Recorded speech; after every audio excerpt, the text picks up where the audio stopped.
किसी ने ये भी नहीं सोचा था कि कत्ल की साजिश करने वाले लोग एक मामूली से जाले की वजह से रुक जाएंगे। मक्का की सरजमीन पर उस वक्त दुश्मनी अपने उरूज पर थी। कुरैश ने ऐलान कर रखा था कि जो मोहम्मद सल्लल्लाहु अलैहि वसल्लम की जान ले आएगा उसे 100 ऊंट इनाम में दिए जाएंगे। रसूल अल्लाह सल्लल्लाहु अलैहि वसल्लम अपने प्यारे साथी हजरत अबू बकर रजी अल्लाह अन्हु के साथ गारे सौर में पनाह लेते हैं, लेकिन दुश्मन कदम ब कदम ताक़ुब करते हुए गार के दहाने तक पहुंच जाते हैं।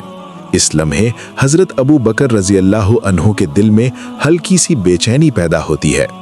तब रसूल अल्लाह सल्लल्लाहु अलैहि वसल्लम सुकून भरी आवाज में फरमाते हैं, अबू बकर गम क्यों करते हो, बेशक अल्लाह हमारे साथ है।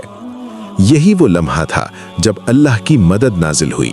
एक मकड़ी ने गार के मुंह पर जाला बुन दिया और एक कबूतरी आकर वहीं अंडे दे गई।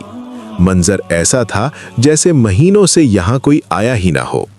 दुश्मन गार के दहाने तक पहुंचे, देखा और आपस में कहने लगे, यहाँ तो किसी के आने के आसार ही नहीं।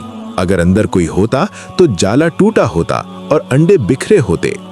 यूं अल्लाह की हिफाजत ने रसूल अल्लाह सल्लल्लाहु अलैहि वसल्लम को हर खतरे से महफूज रखा।